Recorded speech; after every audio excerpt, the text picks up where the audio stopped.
early post-operatively, but it's more force of habit than anything else.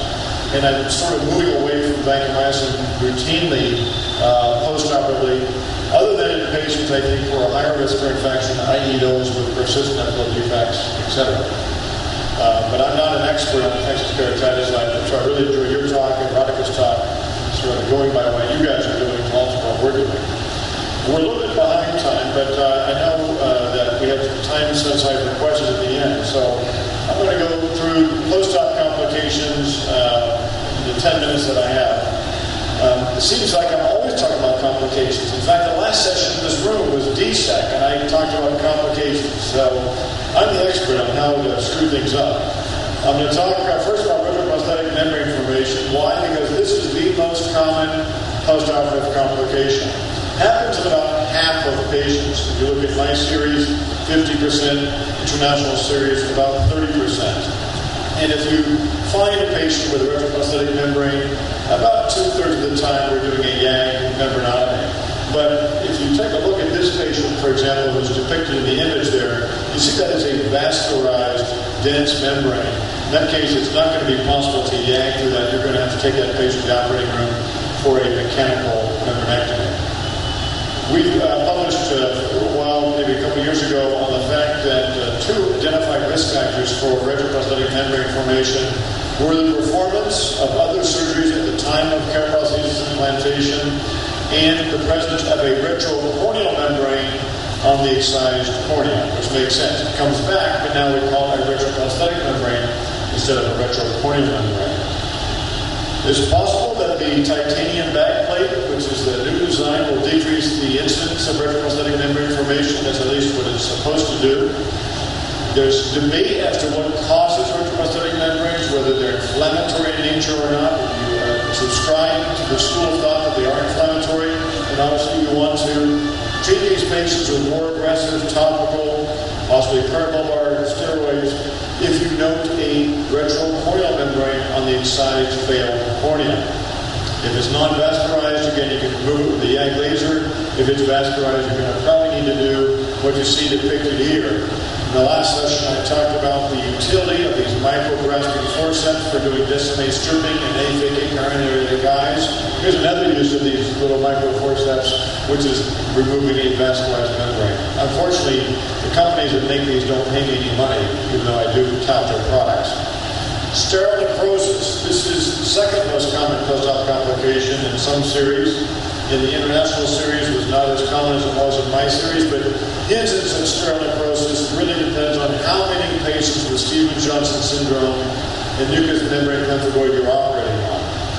And when you see sterile necrosis, you have to think about why is a patient developing this. We've published that obviously one of the risk factors for this is development of a persistent epithelial defect. So your patients with limbal stem cell deficiency are going to be at increased risk for sterile necrosis if they develop PEDs. How do you manage it?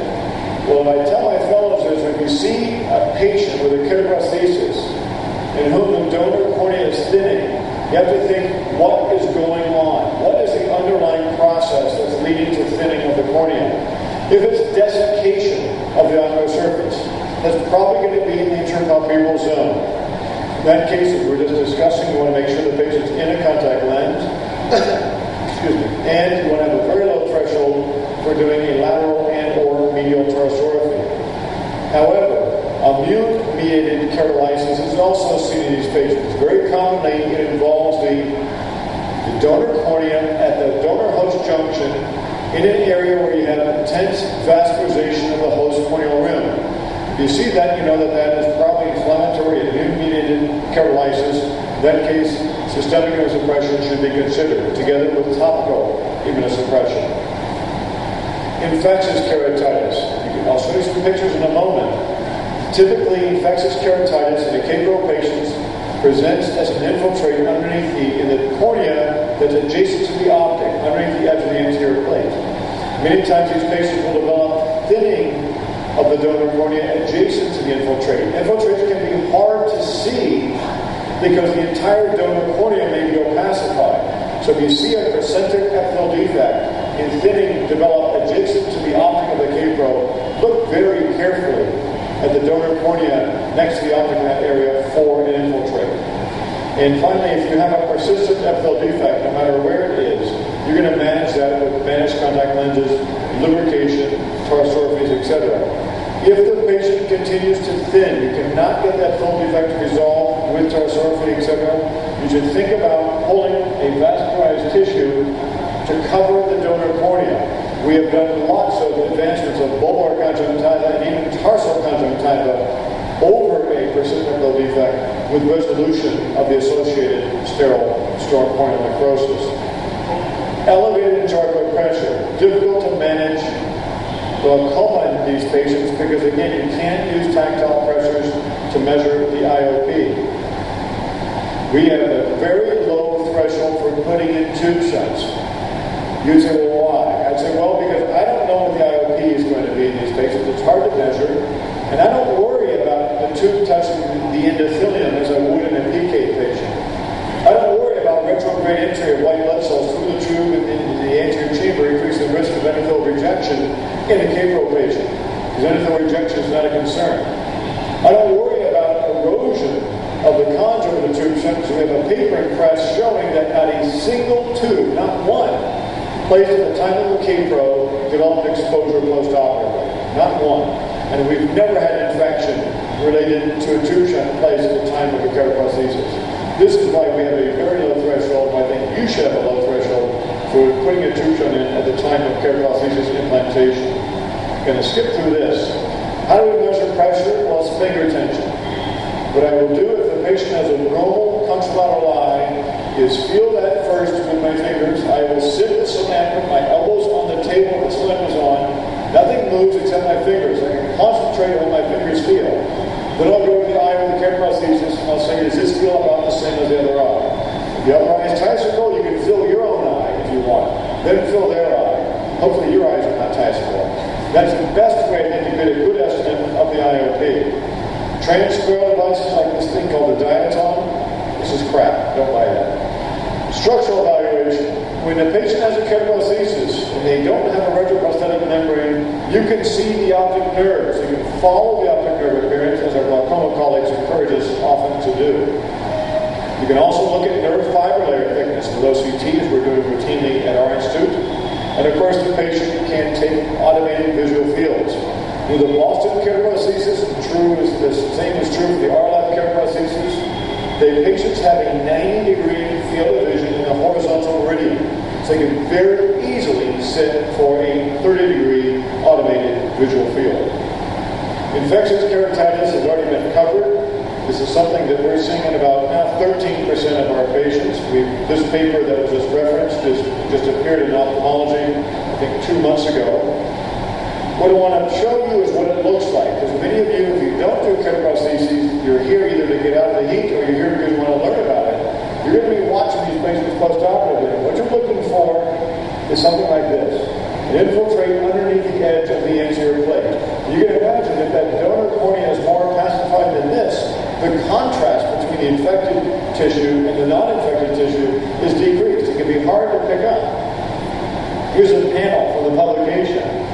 One of these rows are all bacterial keratitis, one of the rows is all fungal keratitis, and one of the rows is all culture negative. You'll have to read the article to find out which is which. But I'm showing this to tell you, to make the point, you can't tell by looking at it whether it's bacterial or fungal. These patients should be on chronic antibiotic prophylaxis. So if they present to you with something that looks like this, I would increase the frequency of the antibiotic or change to an antibiotic. This is where you definitely want them on vancomycin if they're not on it, because all of the culture-positive infiltrates have been gram-positive, either staph or strep. And then I would add the patient on an antifungal, especially here in India where you see so much fungal keratitis. This is not a case where I wait for a positive fungal culture to start antifungal. They come to you with an infiltrate like this, start an antifungal right away. If you can collect cultures, go ahead. Again, it's going to be hard to collect cultures if it's something that's just underneath the edge of the anterior plate like this. But if it extends like this patient or this patient, then into the donor cornea beyond the edge of the anterior plate, then you want to take cultures for these patients and send that on. Medical therapy, I think, has already been covered. Surgical intervention, really, I reserve for if the infection is not responding, if it starts to involve the peripheral post-corneal rim. Persistent epithelial defect formation, again, much more common in my series than the international series. 36% of my series, 10% international series. Some of this could be reporting bias. Some of it's patients that we operate on. As I mentioned earlier, limbal stem cell deficiency increases your risk for persistent epithelial defect formation. So if you do K-pros for these patients, I strongly recommend doing a tarsorrhaphy at the time of keraprosthesis implantation. Keep these patients in a bandaged contact lens. Consider an iliac membrane transplantation if you think that they have some limbal stem cell function. But if it's a patient who has no functioning limbus because of chemical injury, etc., those patients, I believe, should have the donor cornea covered at the time of surgery with something like a conjunctival flap. These are some schematics from an article we had at press in one of the oculoplastic journals showing this quadrantic flap being pulled down from the suprabulbar conjunctiva to cover an epithelial defect on the superior donor cornea. And don't forget the bucket handle flap, very easily performed, in this case covering a larger epithelial defect on the superior donor cornea. Endophthalmitis, I mentioned, is the only post-op complication more common in the international series than in our series at Jules Stein Institute. However, the 9% that we saw in the international series is still lower than 2 series in the United States, one from Wills Eye Hospital and one from UC Davis. So there's not extraordinarily high incidence of endophthalmitis. What we've seen is that these cases are evenly split between bacterial and fungal organisms. I think anytime you see endophthalmitis, you should culture so we know what organisms we're at risk for. Looks like my time is up, so I'm going to just end it here by saying retinal detachment is something that can be seen in these patients. There is one paper that has suggested that it is more commonly seen in patients with autoimmune disease, so we especially on the lookout for retinal detachment in patients with SJX, mucous membrane pemphigoid. Sterile vitritis is a phenomenon that is unique to keraprosthesis patients. This is a sudden onset, a significant vitreous inflammation that in our series occurs on average 1 year after surgery. The patient will go to bed with 6/12 vision and they'll wake up hand motions. Intense vitreous inflammation, but usually no pain and the eye is not red. I think if you see this, you should still treat it as if it is infectious, even if you think it is sterile, with intravitreal tap and injection. You want to make sure you do not mismanage these patients. Most of the time, these episodes resolve fairly quickly, but in half of our patients, they have recurred. In only one case have I had to remove the keraprosthesis. I think it was probably colonized with a biofilm that was causing these recurrent episodes of sterile vitritis. And finally, cystoid macular edema. It occurs in about 10% of our patients, and when we see it, it can be pronounced. So you see in our series of 9 eyes, 5 of them require intravitreal injections for management. So CME in a K-pro patient can often be much more difficult to manage than in other settings. So I encourage you to think about earlier intravitreal injections. Get your retina colleagues involved in managing these patients to achieve a good outcome. So post-op complications are common after K-pro surgery, but can typically be managed with medical therapy or minor surgical procedures. I'm now going to turn it over to Dr. Chris Moscardini, who's going to be talking to us about results of Boston keraprosthesis implantation. Correct.